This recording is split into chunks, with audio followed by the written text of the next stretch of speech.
¿Qué hace falta para que un hombre aguante 10 años de cárcel en un campo de concentración a 60, 70 grados bajo cero, sin familia, sin amigos, sin alimento, sin medicina y sin perder la razón, sin volverse loco, sin morirse? Esto fue lo que le pasó a Alexander Solzhenitsyn, uno de los grandes escritores rusos del siglo XX, que fue detenido por la KGB, el órgano de represión de la policía política del régimen comunista durante la época de Stalin, cuyas enseñanzas son seguidas fielmente por los organismos de seguridad cubanos y por los discípulos del organismo de seguridad cubano, un poco los nietos de la KGB, es decir, los organismos de seguridad venezolanos. Solzhenitsyn es un escritor importante. Una de sus novelas, Un día en la vida de Iván Denisovich, es una de las grandes novelas del siglo XX. Pero, ¿por qué es relevante para nosotros leer un autor que pudiera ser oscuro, desconocido para muchos de nosotros?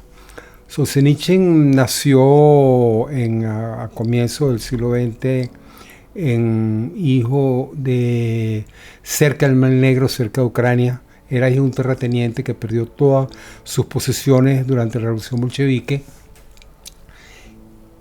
y que perdió también, al menos él siendo joven, la fe de sus padres, que eran cristianos ortodoxos. Y gracias a la masificación de la doctrina marxista en los métodos de enseñanza soviéticos, se convirtió, habría que decirlo así, al marxismo. Se volvió marxista, el proyecto marxista, y creía en la lucha de clase como motor de la historia. Nosotros sabemos ya después de tanto tiempo que el marxismo, al menos en su versión latinoamericana, no es la clave para conocer, para interpretar la historia. El motor del desarrollo histórico, al menos venezolano, es la venganza y el resentimiento. Eso no lo digo yo, lo decía Mariano Picón Salas en Comprensión de Venezuela, uno de los grandes intelectuales venezolanos. El resentimiento es el motor histórico de América Latina. Y eso es todos los movimientos pseudo-marxistas, que en realidad tienen otro componente autoritario que caracteriza a tantos de nuestros países. Bueno, Solzhenitsyn progresó, estudió, se graduó en Química y Matemática en la universidad, summa cum laude, con las mejores notas, y estalló la Segunda Guerra Mundial y fue enviado al frente occidental ruso, el frente oriental de Alemania, peleó contra los alemanes y llegando a Berlín le comentó a un amigo suyo, un amigo personal, en una carta, a una frase que no estaba poco de acuerdo con las instrucciones, con las directivas dadas por Stalin a los militares, a los oficiales que estaban cometiendo atrocidades de guerra con los alemanes, sobre todo con las mujeres. Y fue detenido, sentenciado, lo enviaron a la Lubyanka, que es el edificio de la seguridad del Estado soviética, y de ahí condenado a 8 años de cárcel en los campos de concentración. La paranoia de Stalin no tenía límite. En el 17º Congreso del Partido Comunista anunció que la Unión Soviética se había liberado de sus enemigos, pero aún así la mitad de los delegados al Congreso fueron fusilados y llevados a campos de concentración. O sea, murieron millones de personas en los paredones. Muchos otros millones fueron enviados a los campos de concentración y, a diferencia de Solzhenitsyn, perecieron, y otros murieron por las hambrunas causadas por el régimen, por las políticas económicas del régimen comunista. Lo importante es que ese día de febrero de 1945, y al final de la guerra, cuando fue detenido, él dice que fue el momento clave de su vida. O sea, su momento clave no fue ir a la universidad, graduarse, ingresar a tener el carnet del partido, pelear contra los alemanes. El momento clave de su vida, el despertar intelectual y espiritual de Solzhenitsyn, fue el día que fue detenido y que se dio cuenta al ser enviado inicialmente a una prisión por su perfil académico, por su currículum académico, a una prisión científica, a una prisión que era un laboratorio, pero donde los mejores científicos de su país se dedicaban a mejorar las técnicas de espionaje y de control social. Se dio cuenta de lo que significaba la política del pensamiento y se dio cuenta también de lo que es para nosotros la definición de su desarrollo.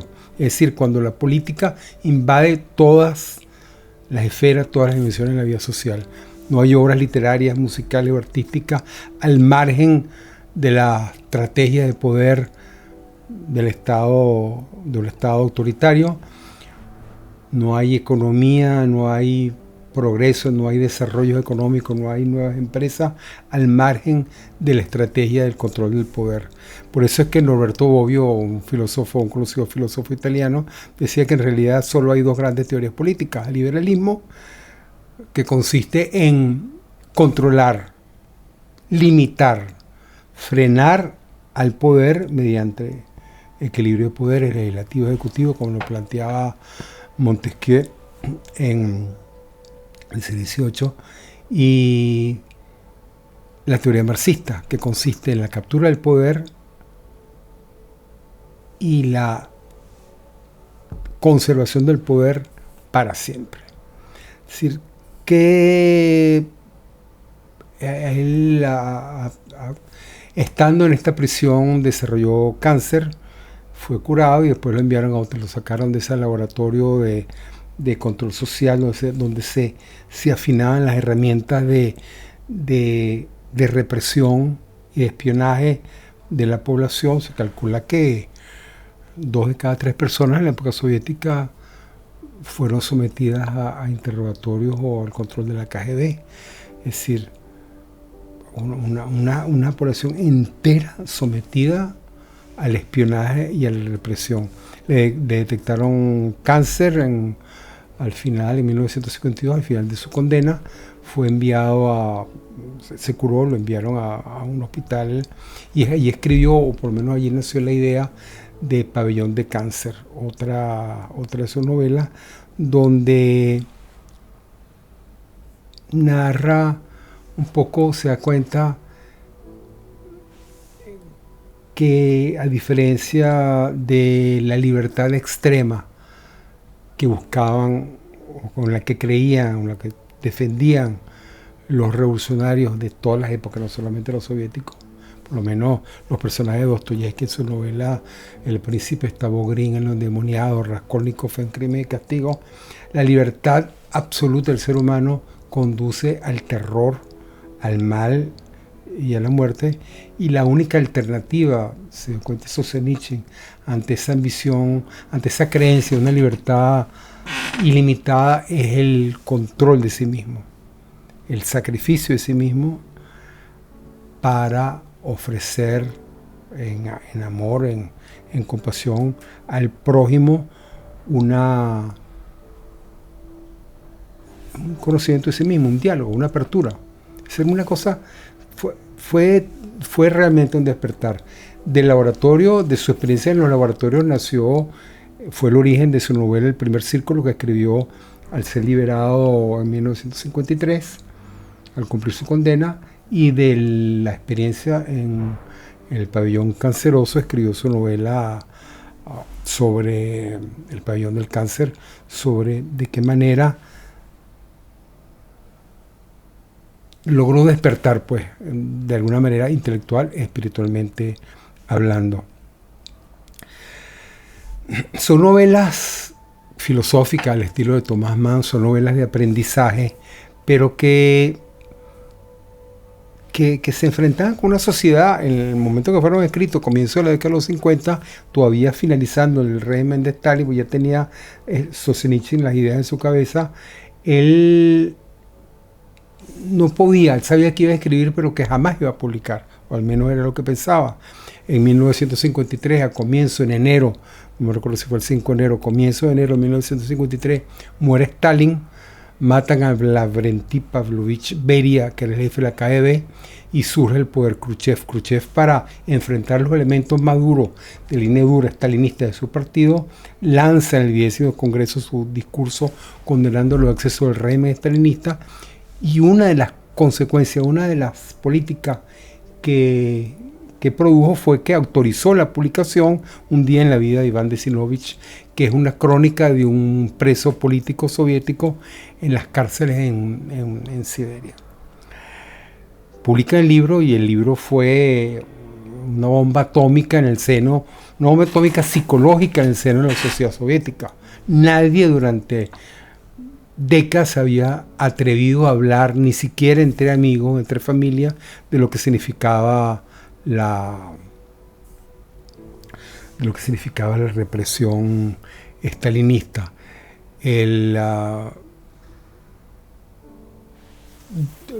Obviamente Khrushchev, después de ir en la guerra de los cohetes, Khrushchev empieza a ser cuestionado por la línea dura del Partido Comunista Soviético, expulsado, lo sacan del poder, llega Brezhnev y luego Andropov, y por supuesto la luna de miel entre Solzhenitsyn y el régimen soviético desaparece, empieza a ser perseguido, tratan de matarlo con veneno, una práctica que los rusos han practicado contra los disidentes desde entonces. Se conoce el caso en el año 1978 cuando mataron a Georgy Markov, y más recientemente, hace 3 años apenas, contra Alexei Navalny, el disidente más conocido, hoy condenado a décadas de cárcel. La historia es conocida, nada que no sepamos tantos de nosotros los latinoamericanos, que somos herederos de las prácticas de la KGB en América Latina, gracias a los cubanos y a los lugares donde ellos se han metido. Gorbachev ascendió luego me estoy adelantando. A Solzhenitsyn empieza a publicar, por miedo a que desaparezcan sus obras, los manuscritos de su novela, empieza a publicar en el exterior, empieza a ser traducido, y lo traduce a más de 30 lenguas diferentes, siendo prohibido en la Unión Soviética. Entonces lo detienen de nuevo, lo ponen preso, pero gana el Premio Nobel de Literatura, y a los rusos al gobierno no le queda más remedio que expulsarlo y le quitan la nacionalidad. Él se va con su familia a los Estados Unidos y termina en el estado de Vermont, que es el noreste de los Estados Unidos, la zona conocida como Nueva Inglaterra, New England, que es una zona de bosque con mucha nieve, muy fría, que se asemejaba de alguna manera a su país de origen.